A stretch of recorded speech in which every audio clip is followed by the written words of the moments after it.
Louis, ravi de t'accueillir sur cette chaîne. Bienvenue. Bonjour, ça va? Salut Fabien. Ouais, moi aussi, je suis ravi d'être là. Je suis en lendemain de garde, donc je vais être un peu plus lent que d'habitude peut-être, mais je suis très content de discuter avec toi et d'ouvrir ça, ce possible, vers d'autres chemins de santé, d'autres chemins de respect du corps et de retrouver le caractère un peu sacré de la vie peut-être, qui est un peu mis à mal de nos jours. Donc juste un petit mot que je mets en préambule, parce que je suis obligé légalement de le faire. C'est que j'ai pas de conflit d'intérêt sur la base Transparence Santé qui recense les conflits d'intérêt financiers avec les industries du médicament. Moi, j'ai 450 euros de conflits d'intérêt qui sont liés au staff du service où on m'a fait signer pendant 5 ans ou 8 ans jusqu'à ce que je me rende compte qu'en fait, à chaque fois qu'il y avait un staff et un labo qui apportait du jus d'orange, ça marquait 15 euros sur mon compte, quoi. Donc, depuis, j'ai arrêté, quoi. Ma porte est fermée au laboratoire et de manière définitive. C'est un point important, transparence santé, mais c'est pas le seul. Les conflits d'intérêts, en fait, ils remontent très très loin et de manière très interstitielle dans la vie des médecins, à la fois dans leur champ de recherche parfois, c'est-à-dire qu'ils sont financés de manière très indirecte dans leurs travaux de recherche, à la fois par des intéressements financiers directs au capital d'entreprise sous la forme de stock options ou de produits financiers qui, eux, passent complètement sous les radars et qui vont générer des dividendes. Ça, c'est vrai, par exemple, pour les leaders d'opinion, c'est-à-dire ceux qui sont en poste dans les grandes sociétés savantes ou qui passent régulièrement dans les médias ou qui font partie de ceux qui publient des recommandations ou des conférences de consensus.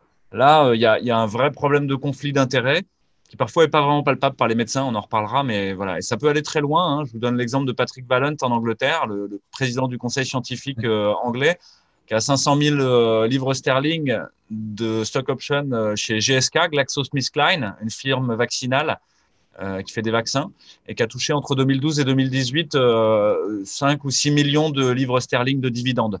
Vous comprenez bien que je parle de l'Angleterre pour ne pas m'attirer d'ennui. Vous irez fact-checker vous-même ce qui se passe en France à tous les niveaux, quoi, hein, de la NSM, des ministères divers et variés et de la tête de l'État. Ah, merci. Écoute, je montre. On ne s'était pas préparé, mais c'était pas ma première question. As-tu des conflits d'intérêts? Ben voilà, on est en osmose. Synchro pour Qui savoir passe d'où. conflit C'est d'intérêts. vrai que là, Mais on le juste, dit avec le sourire, mais il faut savoir d'où on parle. Et c'est vrai qu'il y a une confusion. Et j'avais fait une vidéo il y a qui c'est la naïveté nous tuera-t-elle? Et la naïveté, c'est de penser que quelqu'un qui est garant de la santé, qui est responsable de la santé des autres, puisse être simplement dans le don, dans le partage de l'honnêteté intellectuelle, alors que quand il y a des sommes stratosphériques en jeu, eh bien, c'est pas le cas. Alors, tu fais bien de dire aux gens d'aller fact-checker, d'autant plus qu'il y a des sites officiels qui dressent la liste. Moi, j'avais fait une vidéo il y a un mois et demi de ça, où j'avais listé certains chiffres. Voilà, il y avait eu. Bon, on peut citer son nom parce qu'il est. Enfin, non, on va pas citer son nom. Quelqu'un du CHU de Nantes qui avait adressé des menaces de mort au professeur Didier Raoult et qui touchait 500 000 euros par an de conflit d'intérêts. Donc, il y a la question que se posait, est-ce que les menaces venaient de lui ou d'un biais de son côté. Donc c'est toujours intéressant de regarder qui parle et d'où on parle. Donc merci de la précision pour toi, puis dans le contexte dans lequel s'expriment des infos de santé, parce qu'évidemment, ça va être au cœur de ce qu'on va développer. Alors, je précise que cet entretien va être en trois parties. Je pense que je vais scender la vidéo en trois parties pour qu'on ait vraiment le temps d'intégrer ton propos, Louis, parce que tu as, quelque chose qui a une vision très holistique des choses. Alors, tu es médecin réanimateur, c'est ça, mais tu as ouais, aussi je un suis attrait médecin pour... animateur. Je travaille à Marseille en réanimation, qui travaille sur les grands brûlés et les malades d'hématologie, les malades qui ont des leucémies, des lymphomes, des myélodysplasies et qui arrivent avec des complications de ça, par exemple des chocs septiques, c'est-à-dire une espèce de septicémie, hein, pour le grand public bactérienne. Et puis par la force des choses, on fait plein d'autres types de patients aussi, hein, insuffisants rénaux, etc. Parce qu'on est à côté d'un gros centre de dialyse et de greffe rénale. Et puis on a toutes les chirurgies qu'il y a autour aussi qui peuvent se compliquer. Et puis on a fait des malades de Covid par la force des choses. Donc voilà, on a acquis une certaine expertise dessus, même si on n'est pas le centre de référence de Marseille, si tu veux. On reste une réanimation périphérique pour le Covid. On en a quand même eu beaucoup. Et voilà. Ok, Et donc, juste une chose, tu disais d'où on parle. Je parle pas du tout pour mon institution, en fait. Voilà, je veux pas qu'il y ait de confusion là-dessus. C'est pour ça que j'ai pas de blues. C'est pour ça que le lieu est anonyme, en fait, que vous savez pas où je suis.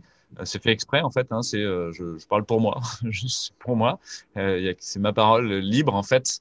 C'est un des éléments que tu vas aborder, c'est la liberté d'expression, je pense. Et, et je suis porte-parole de Réinfo Covid. Et même dans cette casquette-là, c'est pas évident pour moi, parce qu'en fait, dans Réinfo Covid, il y a une pluralité et une liberté d'expression qui est vraiment volontaire. Et donc, on n'est pas tous d'accord sur tout, et c'est tant mieux, en fait. C'est ça la biodiversité, c'est ça la richesse. Autre chose, tu dis que j'aborde les choses de manière holistique, et ça, ce qui peut vous l'expliquer, c'est que moi, je suis formé aussi en permaculture, je suis formé en fait dans communication non violente, je suis formé dans d'autres domaines d'expertise qui sont pas que la médecine.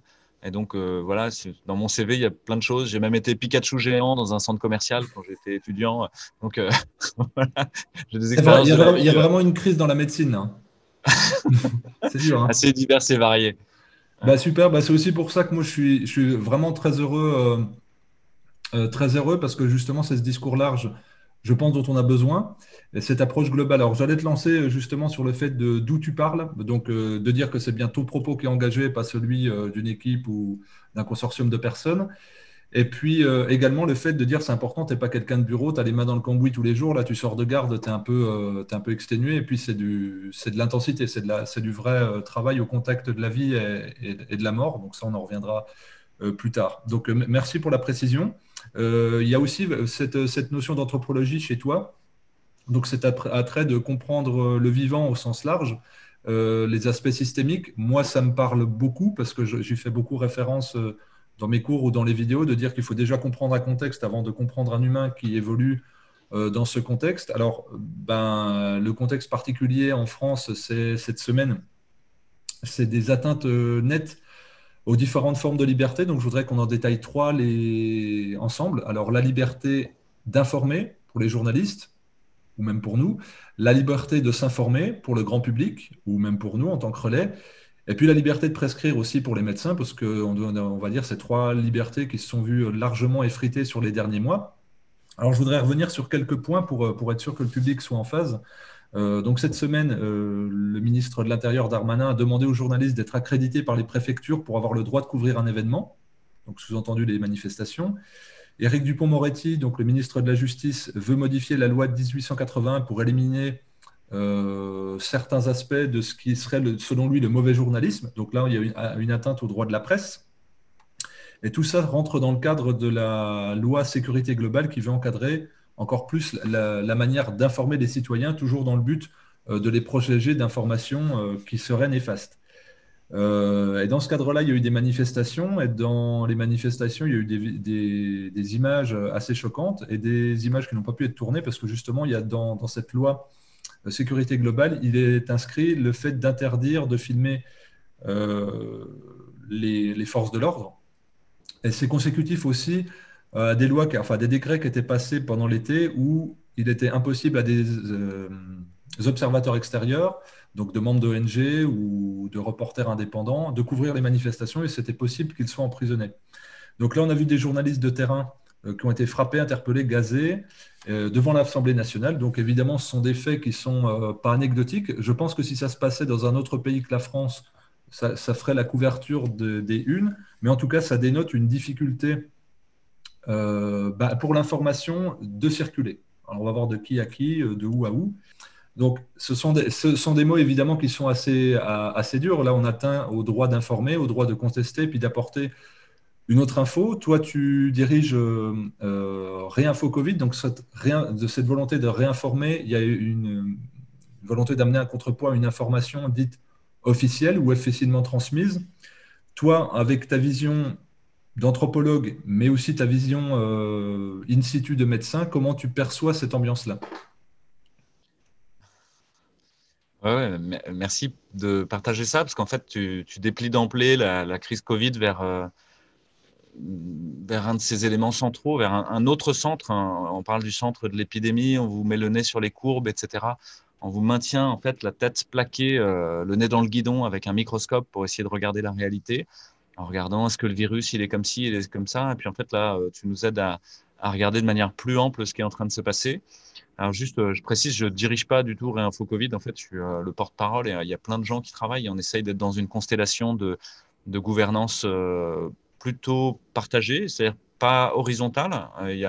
On laisse la place à la verticalité et il y a de l'horizontalité. C'est les deux, en fait, c'est d'être dans la juste tension entre laisser les individus germer. Réinfo Covid me laisse parler sans me censurer ni rien, alors qu'il pourrait dire à un moment, on n'est pas d'accord avec toi.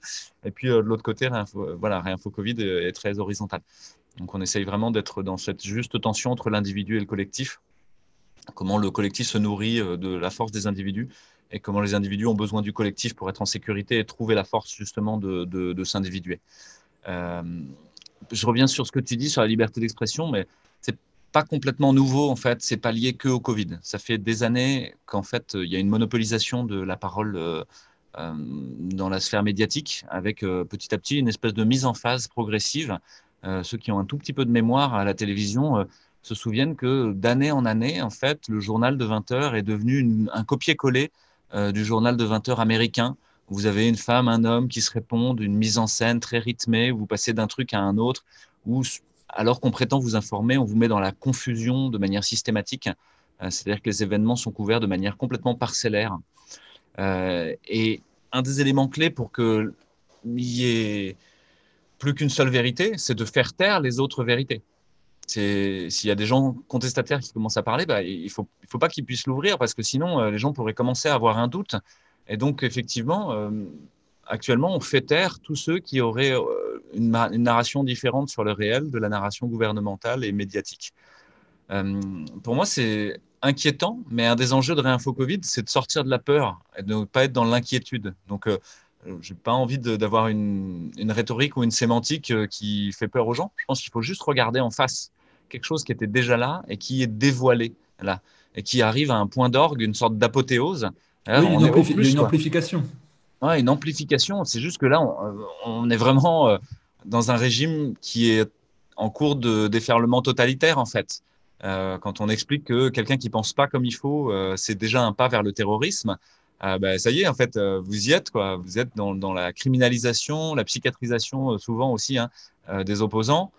Et vous mettez des mots étiquettes pour qu'ils puissent plus être entendus. Et c'est la terreur, quoi, de dire que, par exemple, l'épidémie est peut-être pas si terrible que ça. Donc, pour moi, ouais, il y a une monopolisation en fait de la parole et de la capacité narrative.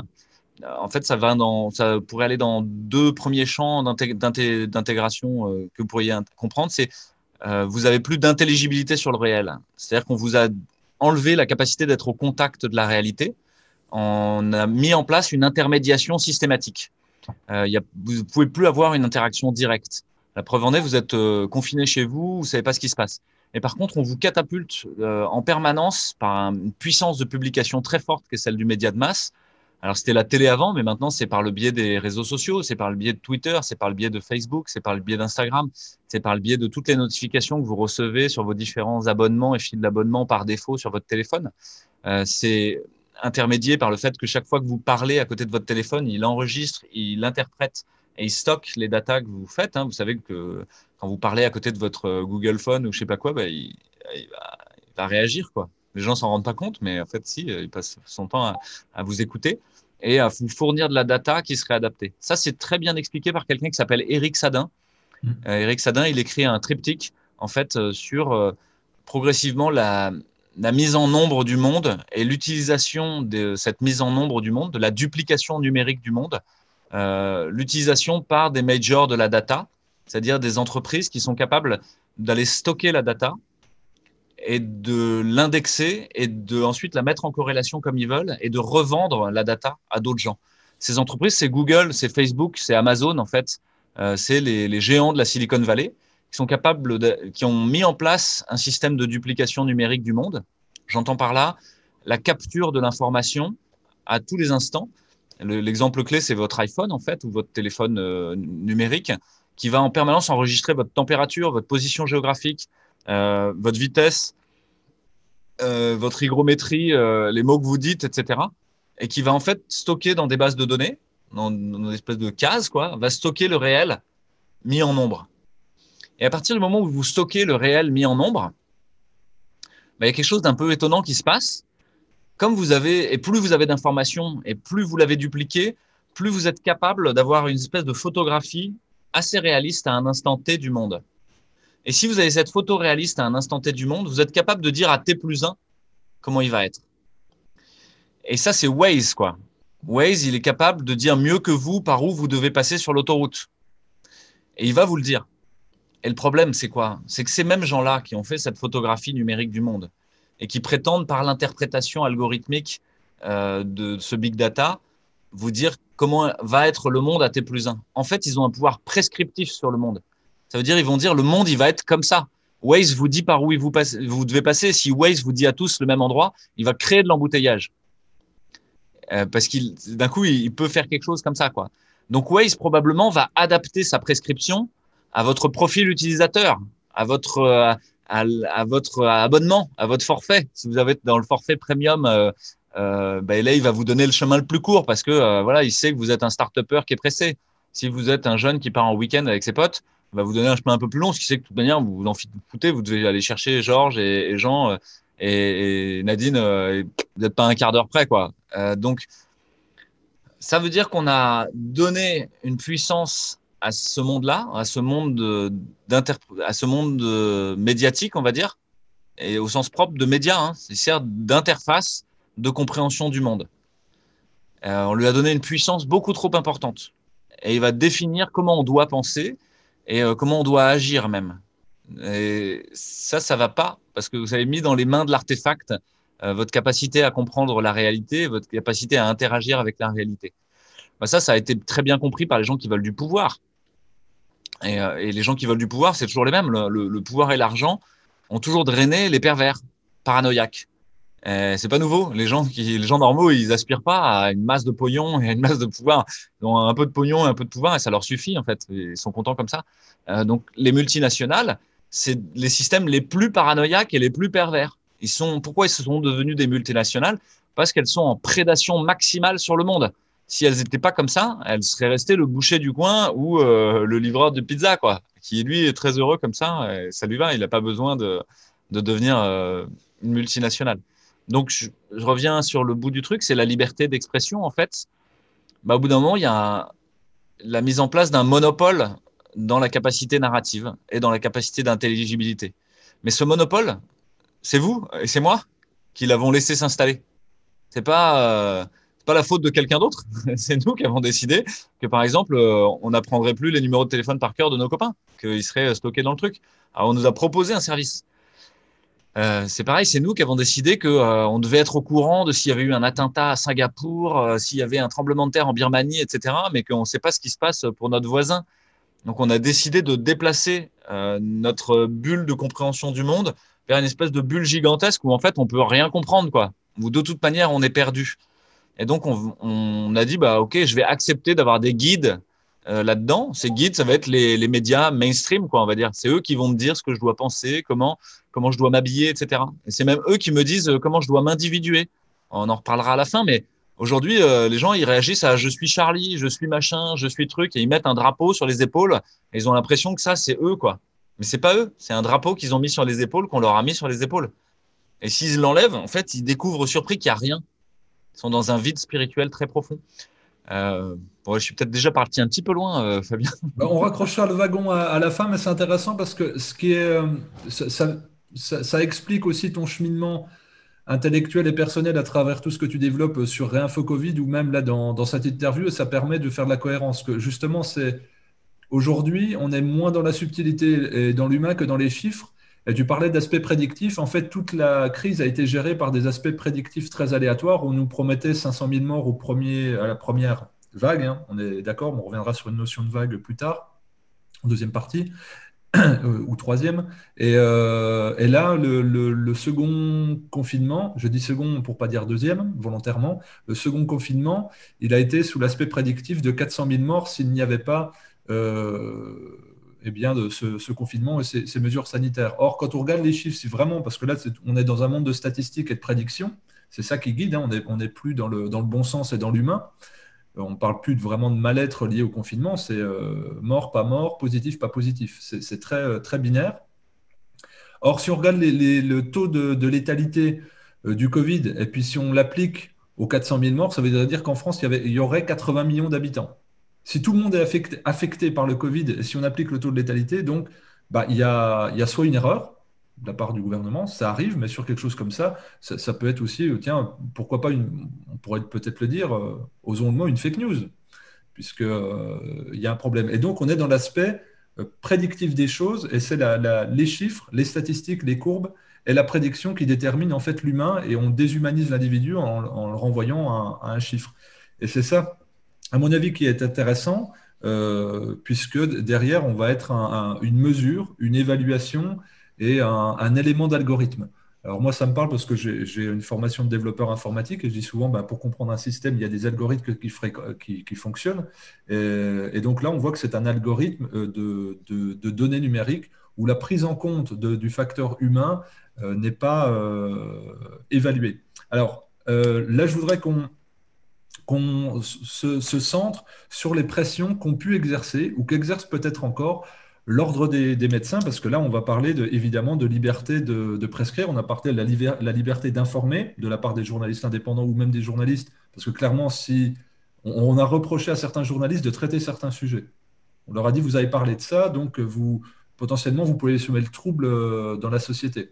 Donc, les journalistes sont un peu étriqués. Il y a une difficulté de s'informer par la censure, comme tu le décrivais, mais du côté de la médecine, parce que si on revient vraiment sur l'aspect crise sanitaire, il y a aussi une difficulté de prescrire. Est-ce que tu pourrais détailler ça? Parce que c'est vrai que pour le grand public, on est un petit peu perdu. Donc, au cœur de la médecine, comment ça se passe? Ouais. Effectivement, hein, je rebondis sur tout ce que tu dis, c'est qu'on fait perdre l'intelligibilité, une scansion médiatique basée sur des chiffres et des nombres, donc qui rejoint ce que je vous ai dit, c'est-à-dire la numérisation du monde comme seul critère pour comprendre en fait le monde, et l'utilisation de relais divers et variés pour que vous ayez plus d'autonomie de pensée, plus de possibilité d'esprit critique. Mais encore une dernière chose qu'on essaye de vous enlever, c'est votre capacité d'agir dans le réel. Donc, on vous empêche de comprendre le monde, l'intelligibilité. On vous empêche d'entendre des voix discordantes. On monopolise finalement la narration. C'est-à-dire le seul griot qui parle, les griots, vous savez, c'est ceux qui racontent les histoires en Afrique. Le seul griot qui parle, c'est le média mainstream aux ordres du gouvernement. On vous empêche, on en reparlera, de vous mettre en lien, parce que vous mettre en lien avec d'autres et avec vous-même vous permettrait une certaine autonomie et vous permettrait d'avoir un discours divergent. Actuellement, quand vous commencez à discuter, les gens disent, moi, je ne sais pas, en fait, et puis dans les médias, on m'a dit ça, et plus personne n'a de légitimité à parler, il n'y a plus de capacité de se mettre en lien, et même quand vous êtes un certain expert, on va vous expliquer qu'en fait, le type sur BFM a plus raison que vous. C'est ce qu'on va expliquer à Didier Raoult, quoi. Didier Raoult, c'est une sommité internationale au niveau scientifique, c'est quelqu'un de supérieurement intelligent, on va dire. Ben voilà, c'est juste admirable. Après, il a ses défauts, ses qualités comme n'importe quel être humain. On n'est pas obligé d'être parfait dans tous les domaines, hein. On a nos faiblesses, voilà, nos talons d'Achille aussi. Mais on peut dire qu'en sciences et en médecine, en infectiologie, il n'y a pas beaucoup de voix plus éclairées qui regardent de manière plus ample et plus holistique, même s'il ne le sait pas lui-même. Il regarde de manière extrêmement systémique ce qui se passe, quoi. Et comment ça marche, jusqu'à arriver à questionner l'origine des espèces, la différence réelle entre un virus, une bactérie, un champignon. Est-ce que vraiment c'est des choses si différentes que ça? Et à essayer de retrouver, comme les grands scientifiques, finalement, que l'infiniment grand, l'infiniment petit se rejoignent, que les volutes, les petites volutes sont dans des grandes volutes, qu'elles mettent sont dans des grandes volutes, et que les fractales du chou romanesco sont bien imbriqués, quoi, et que tout ça est bien cohérent et qu'il y a quelque chose de sacré en fait dans le vivant, justement. Donc, il en est là, quoi, comme tous les grands scientifiques du 19e qu'on pouvait lire ou du début du 20e siècle.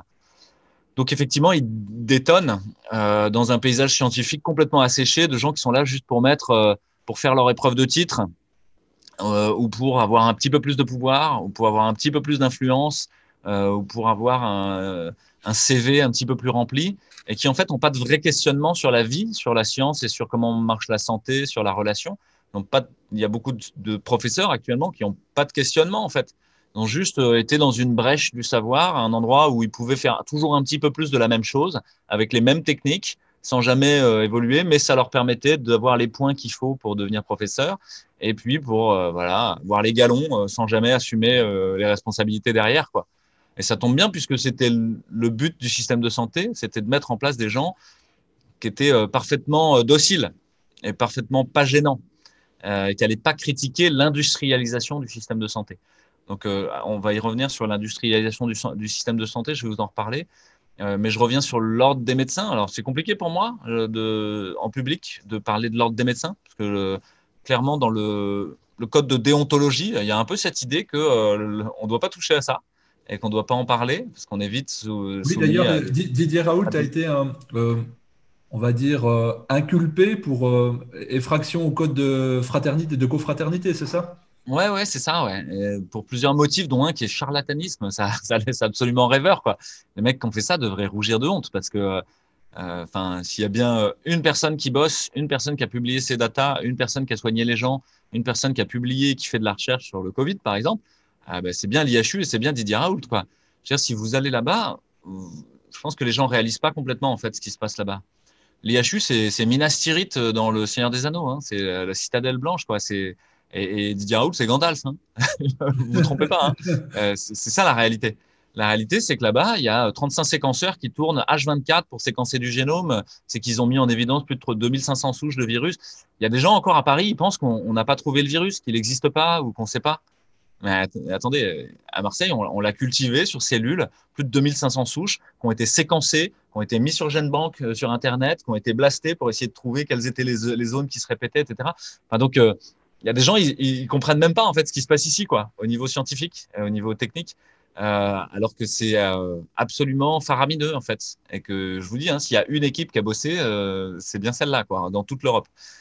Donc c'est juste aberrant en fait, mais bon voilà, je vous dis des jugements de valeur. Mais vous pouvez vous dire qu'effectivement, le Conseil de l'ordre probablement, c'est pas son but que les médecins soient libres et protégés. C'est pas vrai, même si c'est un effet de façade. Mais l'idée même du Conseil de l'ordre est arrivée pendant Vichy. C'est ce que j'allais dire. J'allais dire aux gens, tu vois, j'allais être moins direct que moi, plus consensuel. Je vous laisse aller voir à quand a été créé le Conseil de l'ordre. Donc, Ouais, bon, mais c'est pas une attaque, c'est juste ah dire non, souvent ce qui préside à la naissance de quelque chose, c'est une intention. Et cette intention, elle va poursuivre cette chose pendant toute son existence. Si vous avez une intention d'amour pour votre enfant, bah, toute sa vie, il sera dans une intention d'amour. Si vous en aviez rien à foutre et que c'était une erreur, etc., toute sa vie, il sera persuadé qu'il est une erreur et qu'on n'a rien à foutre de lui. Donc, l'intention qui préside à la création, à la naissance, est là tout le temps. Et l'intention du Conseil de l'ordre, bah, c'est l'ordre. C'est que ça bouge pas trop, quoi, qu'on fasse pas de vagues. Et c'est une intention louable, je veux dire, quelque part, maintenir un certain ordre, c'est sûrement quelque chose de bien. Euh, mais voilà, savoir ouais, bah, qui sont les commanditaires de ce genre de choses. La plainte au départ émane de la SPILF. Et la SPILF, bah, c'est pareil, si vous allez regarder les conflits d'intérêts, c'est la Société de pathologie infectieuse de langue française. Donc, c'est une société savante en infectiologie. Et si vous allez voir qui est à la tête de ça et les conflits d'intérêts, bah, vous aurez déjà une idée. Alors, il y a les problématiques d'argent, mais il n'y a pas que des problématiques d'argent. Vous pouvez imaginer que sur le chemin de l'IHU, pour réussir à arriver à ce niveau d'expertise et à ce niveau de liberté, justement, eh ben, il y a dû y avoir quelques victimes sur le chemin, quelques personnes qui sont restées sur la touche ou qui auraient peut-être voulu en faire partie, qui n'en ont pas fait partie, ou qui se sont fait dégommer parce que eux n'étaient pas d'accord avec la création de cette IHU. Eh ben, il y a eu à un moment des rapports de force et des bras cassés quoi, dans le dos. Et donc ça laisse des ennemis. parce que Et il est c'est ce probable que que l'IHU ait quelques ennemis au sein de l'infectiologie française.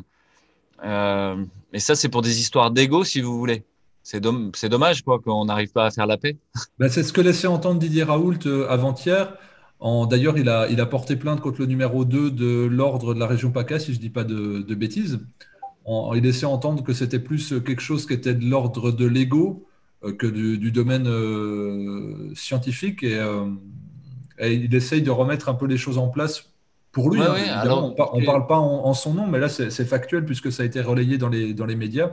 Donc lui-même a porté plainte avec son avocat en disant qu'on était en dehors du cadre scientifique, parce que c'est vrai que lui, il ramène toujours la science, la science. Il essaye de remettre à chaque fois dans le contexte du travail du médecin et du chercheur, et donc avec la liberté de tester, de prescrire et de soigner.